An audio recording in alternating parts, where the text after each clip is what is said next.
I'm supposing that this is where I stand. Very nice little spot here. So again, thank you so much for coming. I am so grateful for you being here. I will be sharing some stories about some of the work that is taking place all across our diocese. And I'm just, again, really excited to see you here. I'm happy to have the Methodists here. There's so much collaboration that goes on in this work, in serving people. The Methodists, the Lutherans, the Baptist Church, the Mennonite Church. I mean, so many different faith communities have come together to support our neighbors. And again, I'm just really excited to be here. So, getting started, because I was requested to share a little bit about myself. My name is Flor Saldivar, and I am a resident of the Valley. So far down south in a little place called Weslaco, about 35 minutes maybe from McAllen. And I never would have in my wildest dreams guessed that I would be doing this, ever. I was a double major in advertising and opera, and exactly. I never would have thought that this is where the Lord would call me to do work, ever. And I was doing opera, and I was at St. John's in McAllen for about 5 or 6 years, and I just loved to sing there. And I had, throughout college we learn and we grow, and I was a very devout young Catholic person, and then I got to college and I said, I'm so loving Episcopal Church, and I loved it, and I just went there and I stayed there for a very long time. And while I was there, I grew up in a very low income area. I grew up with lots of immigrants, both documented and undocumented in my community, and I just wanted to help. I'm a first generation American. My parents are from Mexico. And as I saw this kind of crisis unfold throughout the years, there were always rumors and always things that people said. Even my fellow Hispanic neighbors would say, oh my goodness, why are folks here? You know, there's so many people coming into our communities. What's this about? What's going on? And for me, that was a big deal, because I thought to myself, well, my parents just came, they came in the 80s, and they're not bad people. My whole family came, and they're not bad people. So why is there this really, rough and tough narrative about who is migrating to the U.S.? So I started serving with different groups, different organizations, and again, my faith has been very strong since I was a little girl. I was almost a nun, but I did not become a nun. Again, the Lord called me to do something else. But again, just service and working with people has always been one of my greatest joys in life and one of my biggest callings. And so after some time, I was working with a different organization, and I saw the position for a part-time, 3-month contract, 15-hour-a-week position. And I thought, this is beautiful. I love this. I want to serve, and I want to help our diocese serve people. Because at this point, I was aware that our diocese was one of only 4 dioceses along the border that actually gets to serve people. And second, I realized that we have the greatest ports of entry in the U.S., meaning most people who come to the U.S. are coming through the ports of entry along our border. And I thought, what an outstanding what an outstanding assignment for me to get to do, to encourage our Episcopal congregants to serve people seeking asylum. So on I went. I joined the team. I met with Bishop. I had lots of different calls and had lots of different questions asked of me, and I tried to build a program, and I said, okay, this is my 3-month plan. This is what we're going to do. Mind you, this was March 1st, and as Rev Jeff mentioned, COVID happened, and we thought, oh, this is great. This 3-month plan that I had is not going to happen, because most of it, if not all of it, was based on in-person service and getting together and talking with congregations and things like that. And so it was just kind of like a big need to adjust, as we all have, again, during COVID. And From there, something more brilliant and larger than life was born. And with Bishop and Caroline, our canon's approval and consistent support, and the support of congregations like yours, Immigration Ministries has really had a chance to grow. Again, we were not originally meant to be a department of the diocese. It was kind of like a temporary response to what was happening along the border. And then congregations, people like Nancy, folks like you came and said, we want to do this, we want to serve people. And the bishop saw that, our different department heads saw that, and then that's when it was decided, okay, we are establishing this as a ministry. So I am going to share a little bit with you about the work that we do. If we can go ahead to the first slide, please. So much like the exact same mission as our diocese, our mission is to reach beyond ourselves to serve all people in our communities and throughout the world, and that is a big part of what we do. We are, again, at the end of each Mass, you will probably hear Father Jeff say, walk in love as Christ loved us, and that is putting our faith into action every day. This is exactly what this work is about. So we serve people, majority seeking asylum. So what that means is there are groups of people who come to the U.S. and we'll go over this a little bit more in the slides. There are people who come to the U.S. who are seeking relief, whether it's from persecution, war, things like that happening in their own countries, and they're forced to flee on the spot. There is no time for them to kind of request refugee status and then wait a couple of years to come on in. If it's a life or death situation, they're forced to just come. And so that's a big portion of the group of people we serve. Again, they are here legally seeking asylum, but we also work with refugees who have been resettled in San Antonio and surrounding areas. And again, we also work with law enforcement along the border, so we are not about sharing any kind of misinformation. We meet with Border Patrol and ICE officials weekly to ensure that the information we're receiving is accurate and that we're not sharing misinformation. Okay, so we're on to the next slide. So these are all pictures from our first year of ministry service. Again, you can see lots of masks, but people came together to really do the work that the Lord has called us to do. So a little explanation at the top. That is a family from Angola. So again, there's this narrative that most of the people that are coming to the U.S. to seek asylum are coming from Central American countries or South American countries. And that is not the case. We've actually seen lots of folks from Romania, from Hungary, from West African countries, Russia even, India, places like this. And so we are helping welcome these folks by providing spiritual resources. This family here, they were in San Antonio for 4 months. They were separated at the border, and mom was pregnant with twins. And this again was last year. Mom was pregnant with twins, and when she was separated from her 10-year-old daughter and her husband, she kind of went into panic mode. She had not been without her family for a very long time. She was 5 or 6 months pregnant, and she got very worried when she was separated from the family. And eventually that led her to go into labor way too early with her twins. They were twin boys.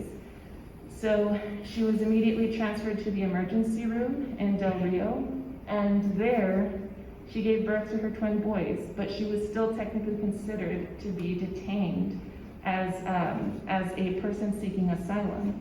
So officers were outside of her room. She was there just kind of waiting, expecting her children to either survive or not. And luckily, they made it, thanks be to God. And she had 2 beautiful twin boys.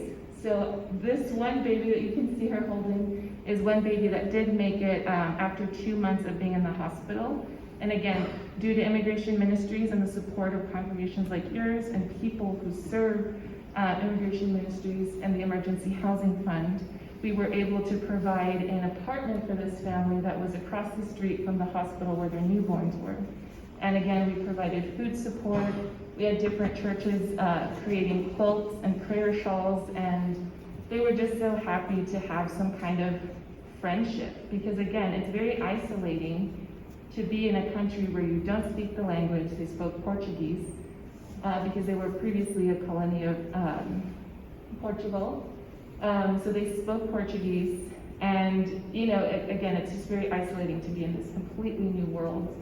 Eventually, we found a priest who said, "Oh my goodness, I would love to go visit and just pray with them," because when we asked Mom and Dad, we said, "What is one thing you need the most right now?"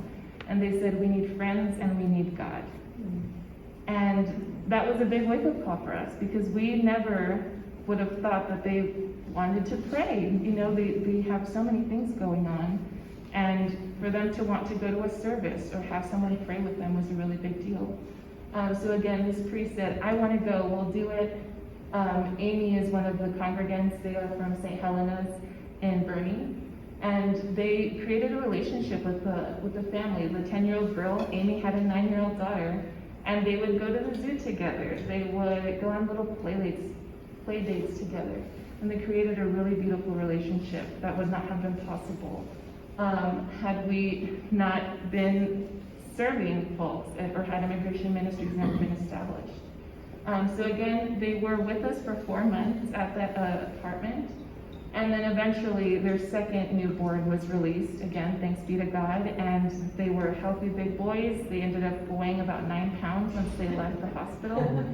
And, they went on their way to their family in somewhere in the Northeast. So that's just one story of the work that's been able to happen because of Immigration Ministries. Again, there are groups that we work with that help make these things happen, but this was just a very big example of kind of our folks really getting their hands on doing the work and being good stewards and serving folks.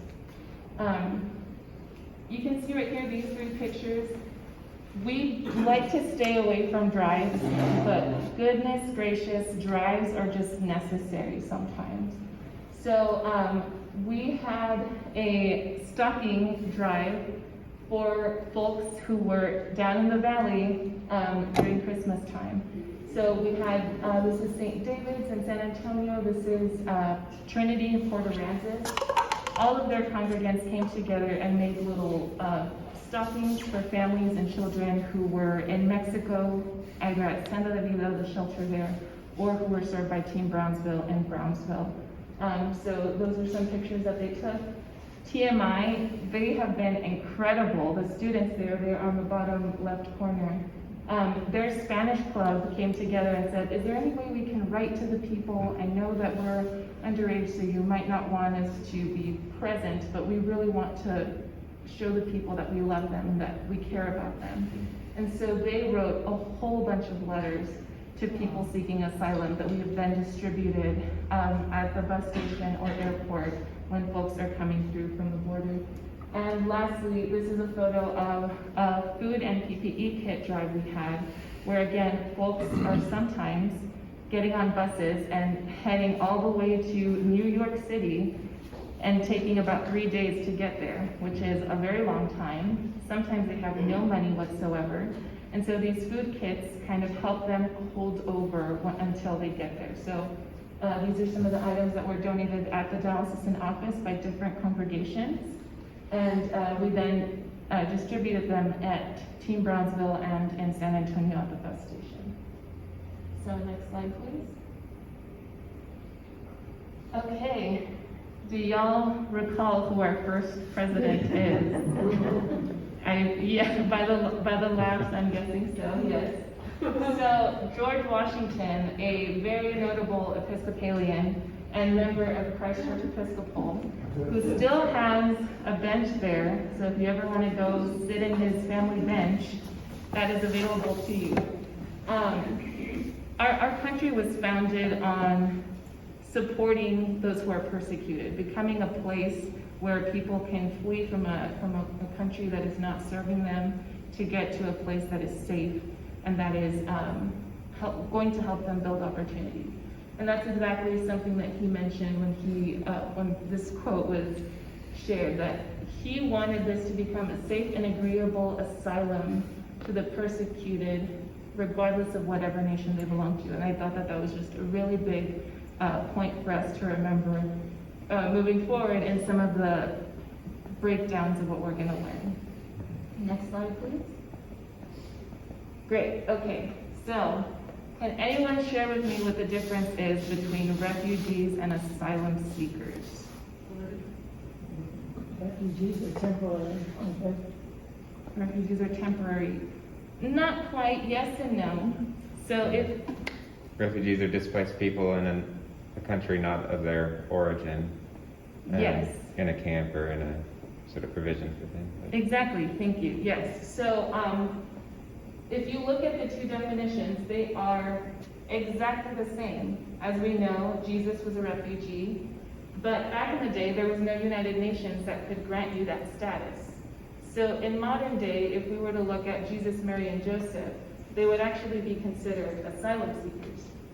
Because again, the difference, they are both seeking relief from racial persecution, political persecution, nationality, things like that. They're both fleeing for the same reasons. They both cannot live safely in their home countries. Again, sometimes it's war, persecution of other types. But the only difference between these two groups is that a refugee has the request processed by the United Nations. So the United Nations will interview them and they'll do an extensive process where they say, okay, you can resettle, you are officially a marked refugee, you can head on over to the country that you're being assigned to. Now in the case of asylum seekers, they don't have the time to do that. So this process can take between 5 months to 5 years in some cases, which is a very long time to be waiting. If you are in a situation where your life is threatened instantly, and if you stay in that same place for even a week more, you know you will likely not survive. There is no way you're going to be asking the United Nations to resettle you as a refugee, right? So these folks essentially say, we're going to go to the first country we can to request asylum, to request support, to request sanctuary. So those are really the only two differences. And again, we're working and serving people seeking asylum. Another thing to note about the two different groups, refugees have an outstanding amount of resources available to them provided by the federal government.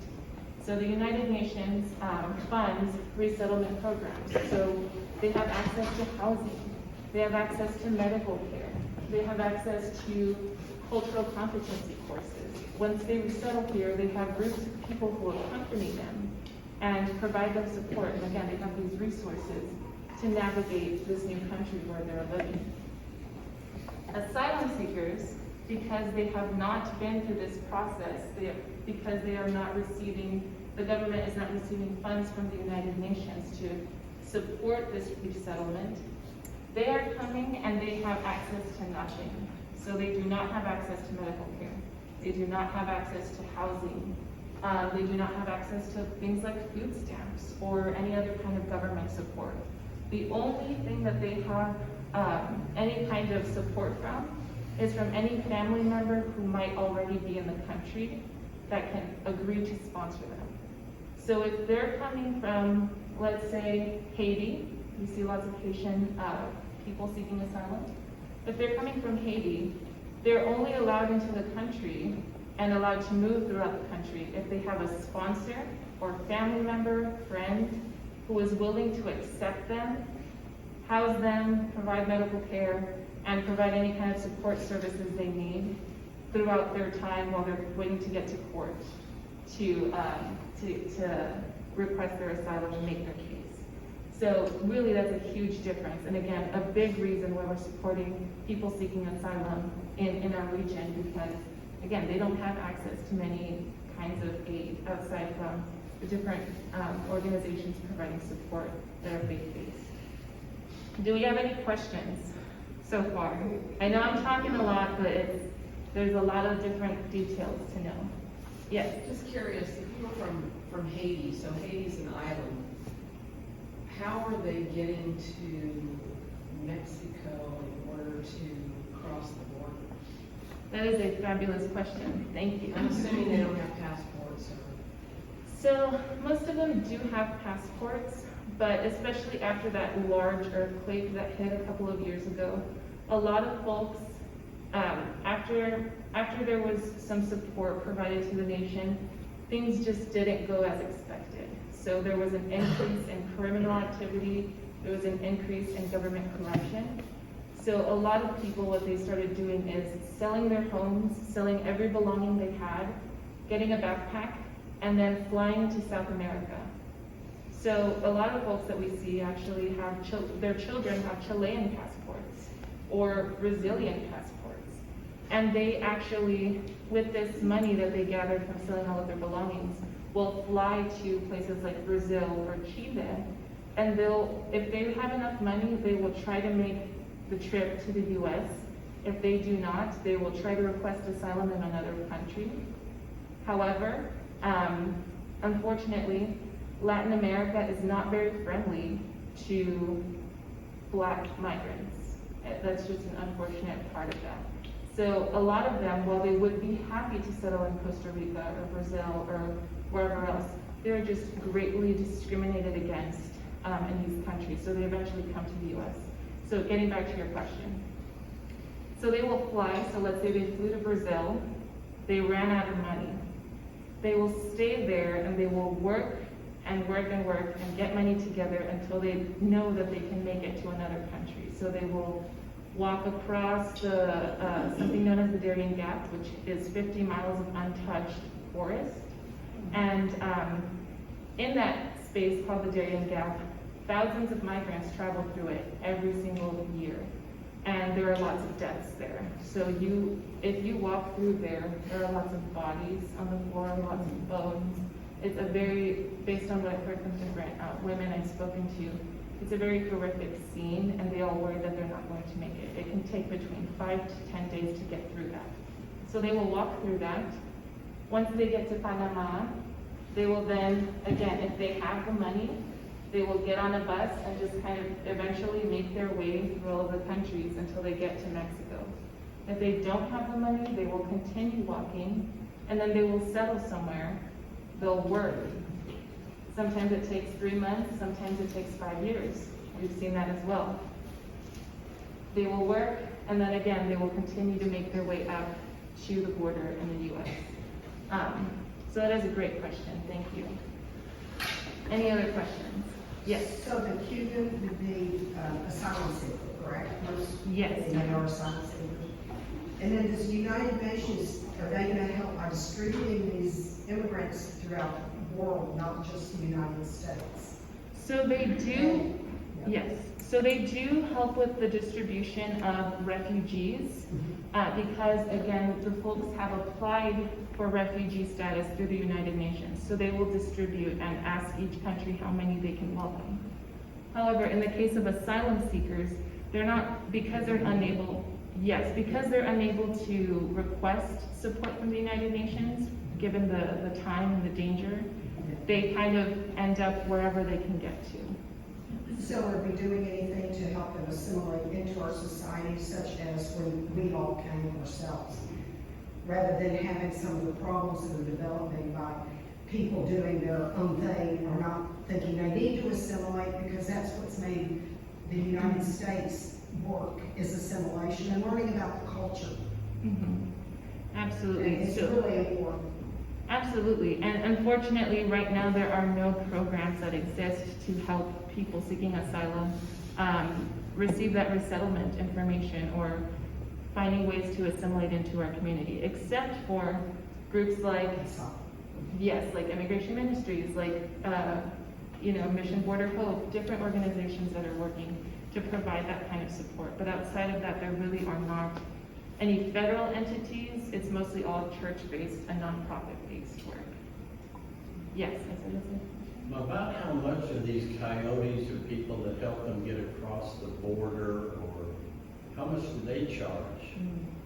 That is a great question. So, that is quite expensive. So as I mentioned, they travel through, they will likely ask for asylum in other countries that they're traveling through. But again, because they are Black, they are often not granted asylum, or they are just incredibly discriminated against and told that they have to wait 5 years. So I have seen a couple of families coming in from Haiti who lived in different countries for 5-6 years, waiting for a decision. And they were eventually told, oh, you know, we're not gonna work with you because we don't want more Black people in our country, which is very unfortunate. So they are very much forced to come to the US eventually because it's where they know that they will be welcome, mostly. So once they get to the border, there are coyotes and there is a lot of criminal gang activity along the border. So if you want to get to the port of entry, which is the bridge, normally people seeking asylum walk up to the bridge and they tell a border patrol officer, hello, my name is blank, I'm here from blank, I'm here to seek asylum and this is why. And the border patrol will say, okay, we'll add you into our system. However, now that the border on the Mexican side is controlled by criminal groups, they will charge you for access to the bridge. So they will say, okay, there's 4 of you in this family. Each of you has to give me $5,000 per head. If you can provide $20,000 to me, we will let you get to the bridge. And if you're an asylum seeker who has nothing but the clothes on your back and your backpack of items, that's not an easy ask. So a lot of times folks will call their family in the US. There have been families who put second mortgages on their homes to try to help their family get to the US and have access to the bridge. If that is just not feasible whatsoever, the other option is crossing the border illegally. And we'll get to some of the details there.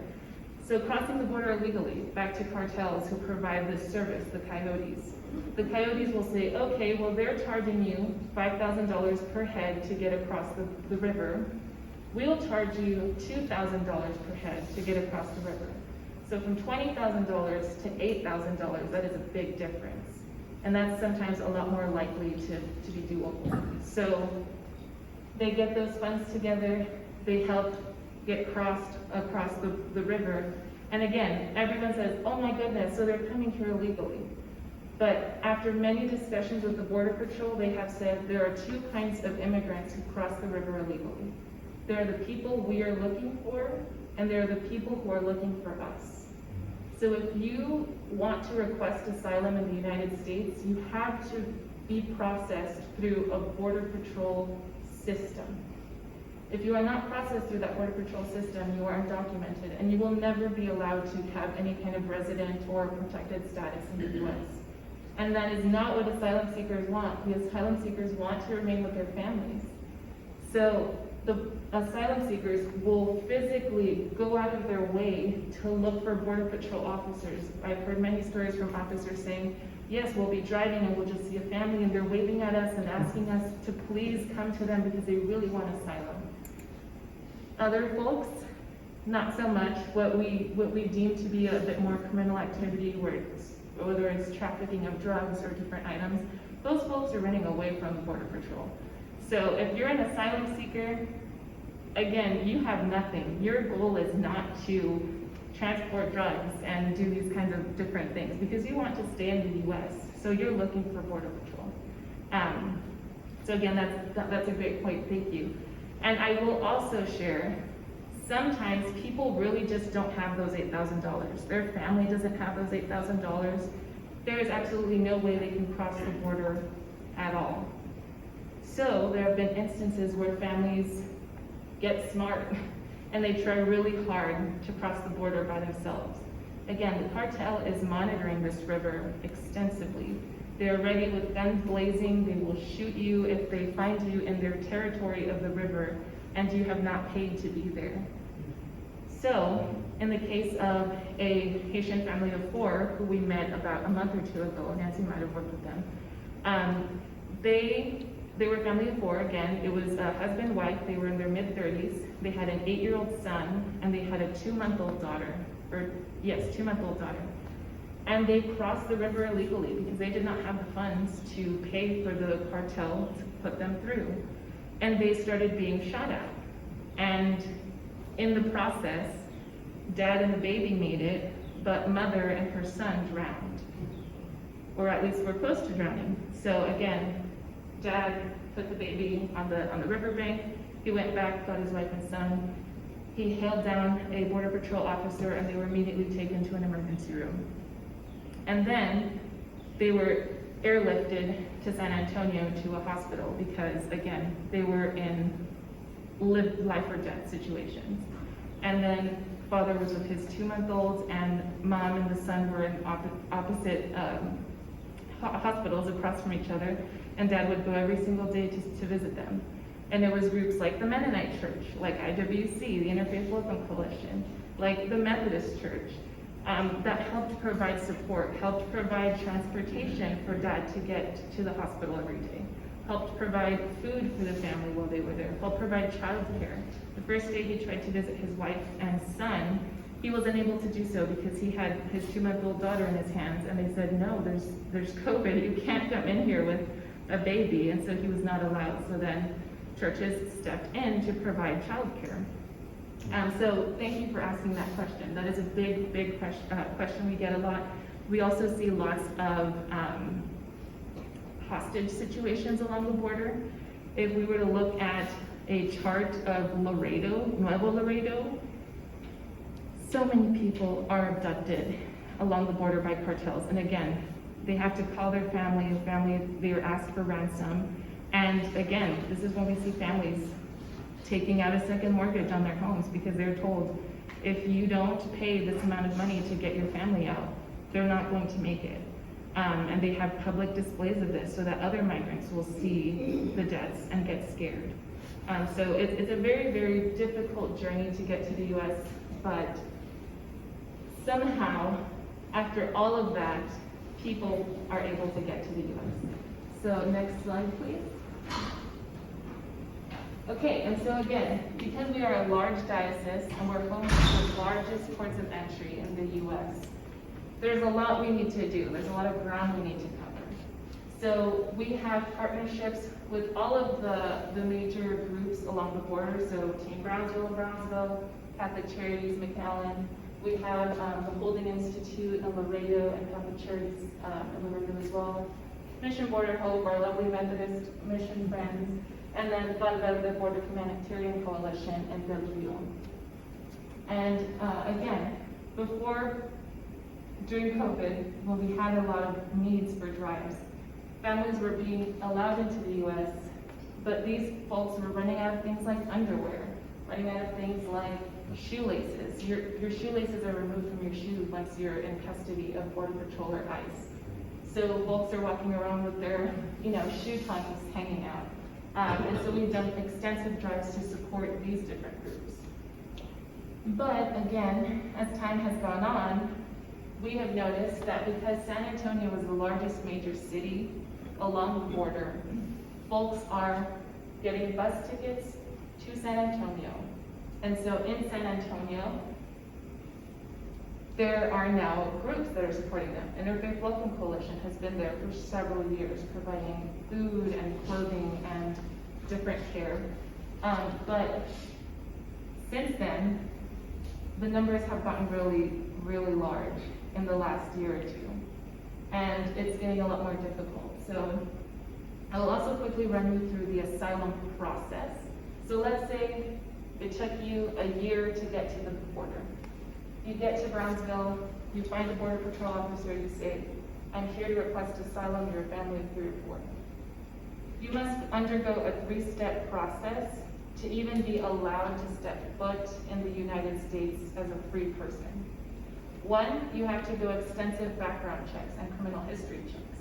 So they will do DNA swabbing, they will do biometrics, they will check your irises, they will check your fingerprints, and they will run an international background check on you and each of your family members to ensure that you are not a criminal or that you have no criminal activity on record in other countries. So if you don't pass that, you're automatically deported. If you make it to step two is you have a credible fear interview issued to you by a member of the U.S. CIS, which is essentially where you get your passports renewed if you want to travel out of the country, things like that. And there are officers who specifically all day long spend their time questioning folks and saying, why did you flee your country? We need a valid reason and we need proof. If the story that you share and the story your husband shares are different, there might be some foul play, so we don't believe the story. So you have to pass through this officer, your whole family has to pass through this officer to then, again, get to the next level. If at any point you're considered to not be telling the truth, you are deported. So after that second big step, the third step is you're tested for COVID. So if you are tested positive for COVID, they do not want to separate you from your family. So you're gonna go to a former family detention center, where you will then have to quarantine in the former detention center, which is essentially a prison. But you will quarantine there for 10 to 14 days until you test negative.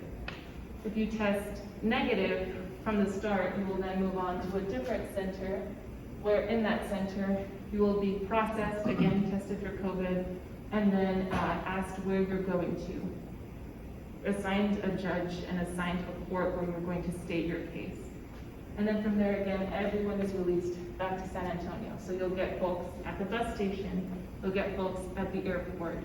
And then from there, they're going to head on to their family members and friends throughout the nation. Next slide, please. Okay, so back to extensive collaboration. EMM, yes. I have a question. Yes, ma'am. For a clarification. Mhm. I have people that say to me, they're not testing these people. They take them and they drive them to San Antonio and they put them on planes and they send them all over the country. Mhm. Are all people who legally come into the country Mhm. tested for COVID? Yes, they are. So again, we meet weekly with Border Patrol and ICE members. This is a call we have with the federal government where they invite all support groups to work with them. And we have asked this question multiple times because we want to ensure that volunteers are going to be safe, that the community will be safe. And they have reassured us time and time again that everyone is tested for COVID. You know, it's very difficult to keep telling the same people Mm-hmm. that yes, Yeah. they are tested. And then are they vaccinated? So that is optional. ICE detention facilities now have that capacity to vaccinate folks. But again, there's still a lot of fear. So many folks will get vaccinated, but there are also large groups of folks who will not get vaccinated. But again, as so long as they're all testing negative. And y'all are, everybody's providing PPE for them? Yes, ma'am. Yes, ma'am. So they are provided masks, hand sanitizer, sometimes gloves, different items like this that help protect them along their journey. And again, this is a call we had with the national government, and ICE official was there. EMM, we work extensively with the resettlement agency, and it provided lots of support. And then our folks on the ground who are just incredible in helping provide support services. So next slide, please. And so we already kind of talked about this. Once you're released from government custody and you're seeking asylum, you then move on to a family member in the U.S. Who's willing to provide you a place to live, healthcare, things like this. Next slide, please. So if somebody is sent to Pittsburgh, where is their immigration hearing scheduled? They don't have to go back to San Antonio, do they? No, they do not. That is a great question. Thank you. So there are different immigration courts throughout the United States. So you have to provide your sponsor's address, the address where you will be living for the next few months or years while you're undergoing this process. And then there they will assign you to your nearest court. So it really depends. So in Pittsburgh there would be a court because it's a larger city. Sometimes if you live in a smaller city, the court will be an hour or two away. But you're still required to show up. If you do not show up to your court hearing, you are then considered to be breaking the law, and then you can get immediately deported. So most folks will not miss that date. Yes? A point of clarification about what had been happening at the border. The camp, like at Matamoros, where people were kind of being held there, not allowed to cross, not allowed to seek asylum. Mhm. That was because of COVID? Yes and no. So Stay in pre-COVID, Mexico policy. yes. Remain in Mexico policy. So that's over with now. Yes, that is over with now. With that policy, they were essentially, right now, if you are seeking asylum, you're released to your family and allowed to move forward. However, with that policy, they were saying, okay, you're being processed by Border Patrol at the border. Now you have to return to Mexico and wait there until your court date, which was really backed up, and it was taking 2 to 3 years for you to even get to your first court hearing. So folks were essentially resettling in Mexico and having to live there for 2 years, which is no longer the case.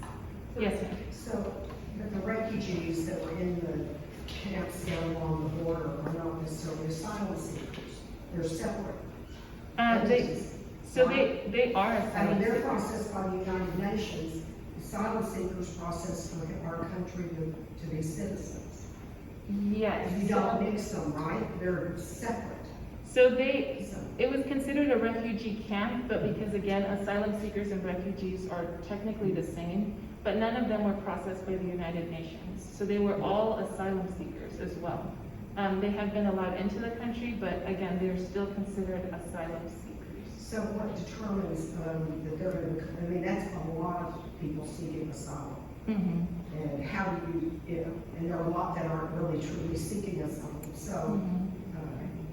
So you have to have, again, proof that you're being persecuted in your home country. So there are lots of folks who maybe oppose their government, so there are a lot of governments who are not necessarily very honest sometimes, or there's lots of gang activity or war in their home country. So in lots of cases, people will have stores or businesses, and a local cartel group will say, if you don't pay me 80% of your earnings each month, we will kill your family. So they come to the U.S. because they go to the next country they can to seek asylum. So really the big difference between them and again, people who are refugees are the fact that people who are refugees applied with the United Nations and then they went through a long process to get approved as a refugee.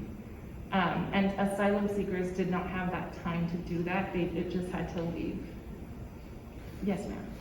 We've heard a lot about unaccompanied minors. Can you address that?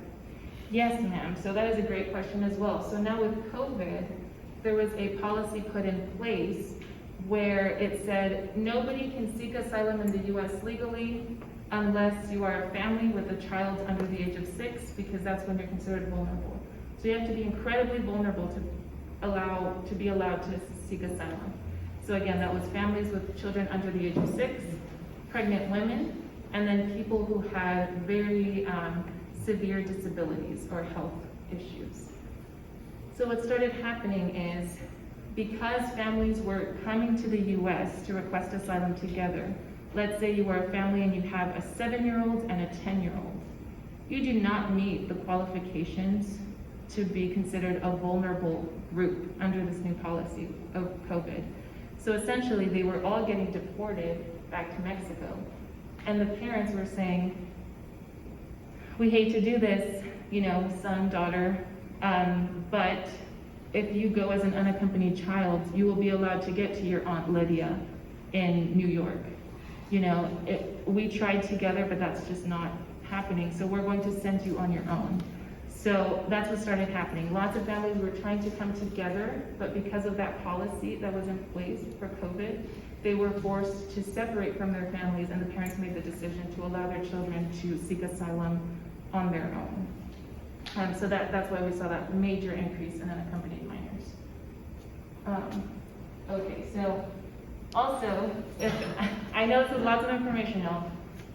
Also, there are sometimes about 98% of the people that we see coming through our groups all have sponsors. They all have family or friends waiting for them, to welcome them.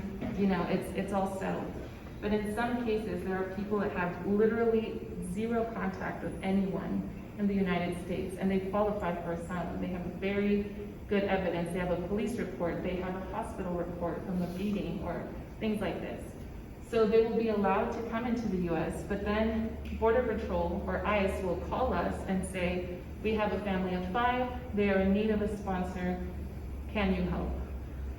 And so my partner with the Southwestern Texas Synod, the Lutheran Church, and I started a border sponsorship, essentially information session. So different congregations throughout the United States will join us and they will say, well, in the 70s, our church sponsored a refugee family of 5.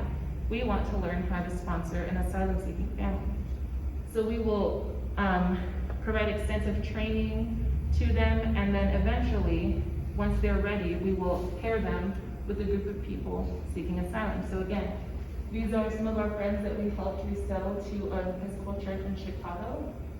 They are from Angola, also dealt with extensive trauma and war in Angola, and were seeking asylum. Their children are about, I think it was 10, 7, and 5. And now they're in Chicago, where they are thriving and living very happily, sponsored by a church. Because again, our churches are awesome and they do as much as they can. And actually, fun fact, the Episcopal Church in Chicago and the Methodist and Presbyterian Church in Chicago all came together to provide group sponsorship. So they would give the kids rides to school. They would give bedtime story readings. They would do tutoring, retired teachers would. They would help mom learn English, different things like this. Next slide, please. And that leads us to the latest development. So, as of July 27th of this last month, we have opened a respite center in San Antonio. So, lots of these respite centers that were located along the border were sending folks to the bus station and airport, but sometimes because they were overwhelmed with the number of people, they could not help everyone get travel arrangements to get to their family members. To get to the family. I know church is about to start, y'all, so if you need to go, feel free to head on over. So lots of people were, again, being processed through these border organizations, and the border organizations essentially said, we need your help. There needs to be a center in San Antonio because we cannot welcome all of these folks. So, for example, our dear group partners at Mission Border Hope in Eagle Pass, they were receiving about 400 people a day who were seeking asylum, when they only had the capacity to welcome maybe 120. So what they started doing is sending them over to San Antonio, and groups like Interfaith Welcome Coalition, the Methodist Church, the Episcopal Church, the Catholic Church, started providing support services. But then again, eventually, the airport and bus station were just full of people, and there was just not enough support for them. Lots of them were coming straight from the border, still had mud on their shoes, mud on their clothing, on their skin. So we opened this respite center to provide some care and support. So essentially, this is the entrance. They will walk in, get temperature screenings just in case. They will all sanitize their hands, and they're all given a mask if they don't have one already. They will also check in. And then there's this big, this looks a little different now, but there's this big kind of waiting area. There's an American flag and like a American map and a Texas map there now. And they're given a brief orientation of, this is where you are. Tell your family that this is where you are. If they're gonna buy you a plane ticket, buy it out of San Antonio, that sort of thing. And then we call them one by one, where our LDS missionaries and lots of other volunteers are who speak Spanish. Because again, if you didn't know this, a lot of the Haitian folks speak Spanish because they've been traveling through Latin America for such a long time. So we all communicated Spanish most of the time. They will come here with our different volunteers, and they will call their family and say, hey, I'm in San Antonio, help me get this ticket. And so volunteers will help them book the ticket. Next slide, please. And then again, this looks a little bit different, but we're working with the San Antonio Food Bank, so they're now providing meals daily and snack foods and water for their trip. There are lots of cots. Again, the setup looks a little bit different now, but there are lots of cots. So mothers who have 2, 3-month, 4-month-old babies will sleep with their babies there. They have blankets and pillows that they have access to, and they will, cuddle them. We've had several couples or families put 3 cots together, and the 3 of them will sleep on the cots together. And we didn't think people would use them, but so many people are just so tired, and they definitely will. And then again, we'll have a meal station, and then there is a station for them to leave. So whether they're going to the bus station or the airport, you're in the bus, you're gonna sit on the left side. If you're going to the airport, you're gonna sit on the right side. And then the Episcopal Diocese has a van that will transport them to where they need to go. So again, we're definitely needing lots of volunteers to keep this up and running. We operate from Tuesday to Saturday, and we're open from 9 to about 6 o'clock. So our volunteers typically come in 2 shifts, either 10 to 1:30 or 3 to 6:30. Next slide, please. And then again, I just wanted to remind you, the people that we are welcoming, the people we are working with, they're no different from the people we're learning about every single Sunday, Jesus and his family who are refugees. They are the exact same. And our calling has been this whole time to serve and love our neighbors, walk in love. In our baptismal covenant, will you seek justice for all? And then we say, I will. So this is just a friendly reminder that the folks we're serving are no different than the stories we hear in the Bible every day. Next slide, please. And then there are some other opportunities that you can serve in. You're always welcome to visit our website. We have lots of information about how to get involved there. And you can go ahead and just go through the next 2 slides, please. Donations that we're always welcoming, things like that. One more slide, please. There you go. Donations that we're always welcoming. Volunteers again. I will share an update. That lovely van, her name was Bertha. That lovely van that we purchased with FEMA United Way assistance, because they were supporting us, was stolen 2 weeks ago from the Respite Center. ERD provided us a $20,000 grant, Episcopal Relief and Development, to hire a driver, and we hired a gentleman who was a former migrant from Haiti, and he is awesome. The people love him. We work with about 90% Haitians, and it was great. And then he calls me at 6:30 one morning and says, "Flo, the van isn't here. Do you know who took the van?" And I said, "That's weird." I drive around, the van isn't there. I call all of the people in the diocese who had access to the keys. Nobody moved it. And then we found out it was just stolen. We had a gas card in there that was used multiple times. We're working with SAPD to recover it now. But that was stolen. So if you would like to fundraise, that would be an excellent thing to help us fundraise for. Right now we're working on a rental with insurance, but we're only going to have about, I think, 20 more days of that rental. And we're really hoping that they will work with us to replace that van. And again, our annual verse from Scripture, nevertheless the kingdom is coming here to you. I just wanted to put this reminder up here. The people are coming to us, they're all around us, and we're being called to love and serve them, just as we would anyone else. And I'm just, again, grateful that you're interested in this work, that you've been supporting this work, and again, just thank you for supporting Immigration Ministries.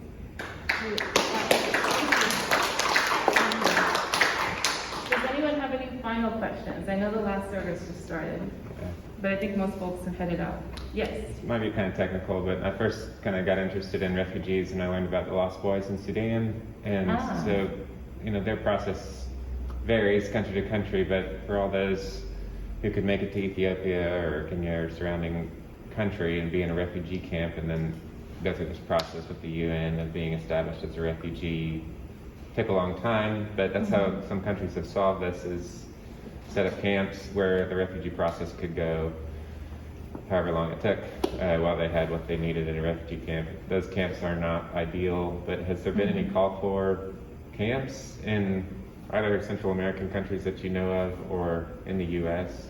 where the UN refugee process could Take be place. established?